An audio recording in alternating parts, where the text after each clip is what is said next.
Whatever your opinion about Elon Musk, there's no doubt that the Model Y and the Model 3 are some of the best cars you can buy. I had a chance to test drive both of them for the very first time. This is actually the first time I've ever driven a Tesla. Here are my thoughts. Alright, so I'm just doing voice memo right now because it's hard to take video, but I'm testing one of the new Model 3s first. I came here to test the new revision of the Model Y, but we're going to try the Model 3 first. First impression is it could be overwhelming if this is the first time you're ever using one of these like smart displays and operating everything off of the monitor. So an example was like how to even start the car. I needed instructions on how to do that because, you know, there's no regular shift lever that goes into drive or park or reverse. In this case, everything's on the screen. So you tap on the screen in order to change what gear you're in. So in park, you kind of swipe up to go into drive mode, or you swipe down to go into reverse. It's extremely quiet in the cabin. It's actually pretty amazing how quiet it is. So the indicator on the new Model 3 seems to be on the steering wheel. I don't know if the older Model 3s had it on the steering wheel too, but I definitely prefer to have like a traditional stock for the indicators. Wow, the instant acceleration of I just entered the freeway, and the instant acceleration that you feel with an electric car, it is pretty amazing. The regen braking is good enough where if you're at a standstill, you don't need to hold on to the brake to stop the car. So the car's just stopped by itself. So you just set the gas, and then the car would go. And when you let go of the gas, it'll start to slow down by itself. But definitely takes some getting used to. I heard that people get used to it pretty quickly, but I feel like I prefer the manual controls of being able to brake the car myself. That's just me, or maybe that's just the first impressions of having this car.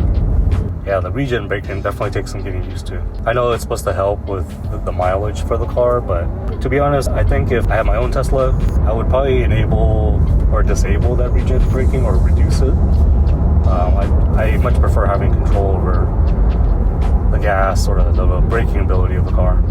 Steering wheel is it's rounded at the top, but it's flat at the bottom.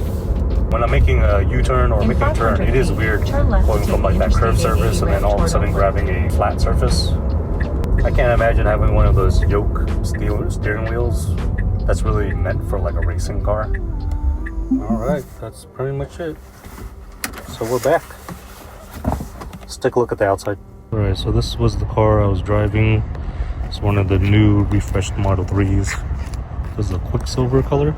Honestly, the outside is one of the things I really like about this new car. Side profile still looks very similar. I don't think this was the performance version or anything. Yeah, it was just a basic dual motor version. I don't know if the back was refreshed too, but definitely looks edgier, sharper edges, more sporty looking. There's a black one right across from here that looks really good. I think it's the plaid version, but it has some rims too. Yeah, this is the black one I was talking about. There's definitely a plaid version, but it looks really good in the black color. Sportier rims. You can see there's a plaid symbol on the chair or on the seats, and the plaid symbol on the back. Let's go in and see if we can try the Model Y. Okay, we are inside the new Model Y now. This is my first time driving Model Y as well. Oh wow, so on the seat temperature functions, there's heating, but there's actually cooling too. I didn't know that. Is that in all Teslas? So that's where the wind must have been from. So adjust my seat first. So they're giving me 15 minutes with this car, with the new Model Y. Yeah, let's just take it on the road and try it out. Okay, cool. I wonder if if this was the case with the Model 3 too, but when I reverse on the Model Y, I feel like, or maybe I just didn't look at it, I feel like I could see more camera views. So you see the two sides, but you see the rear too, but it's set up in the way on the screen where, I don't know.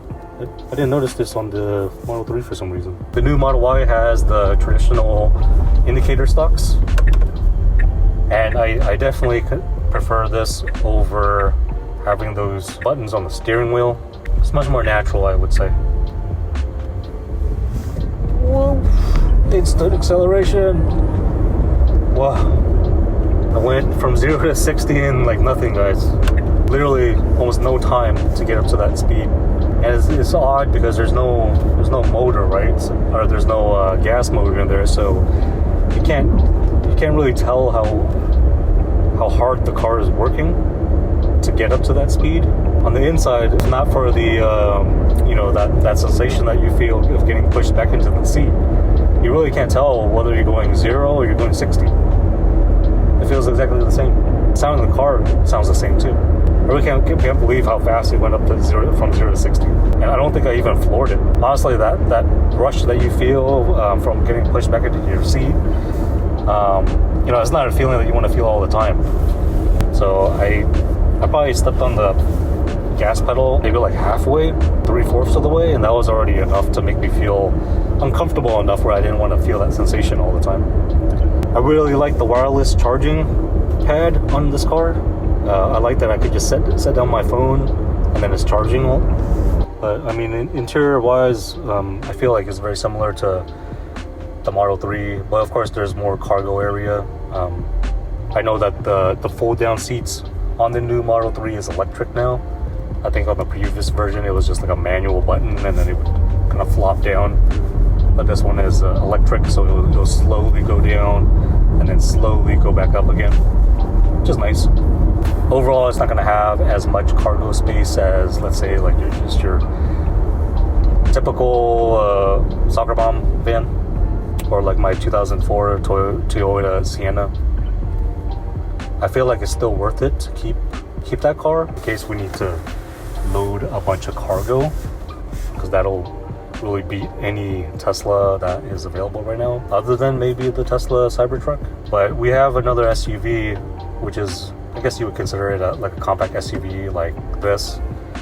Seats 5 with a small cargo area in the back.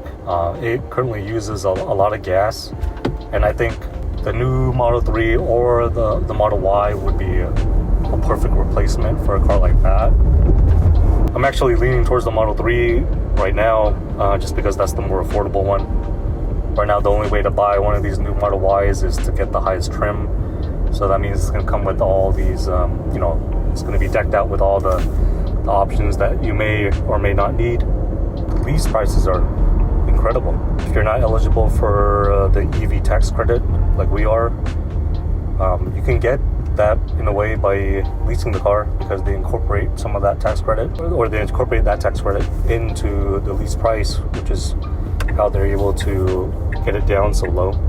And I think a car like this, even though it's a car, but there's so much tech to it, I feel like it's a really great car for people that are just like tech people like I am. The thing with the tech is that it changes so fast. I don't know if I would want to commit to buying the Tesla.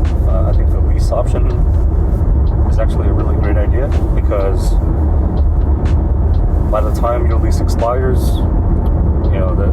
there's probably going to be so much revisions and updates to the tech that, of course, you're going to want the latest and greatest of the tech if you're a technology fan.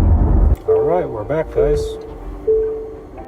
I don't have much space, but this is the Model Y that I drove.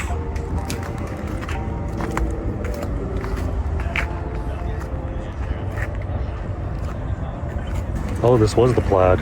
Yeah, this was the Plaid version. Maybe that was why I felt like it was going so fast. Cool Plaid emblem.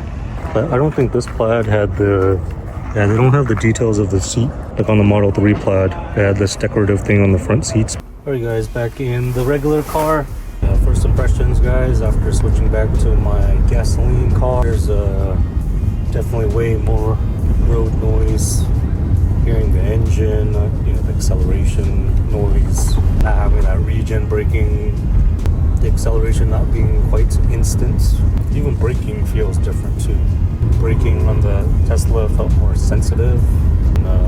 This vehicle, which is the 2004 Toyota Sienna, can't really compare them directly since they're completely different classes of cars, but basically comparing two things that have a 20-year difference. And it's amazing what can happen in 20 years of technology.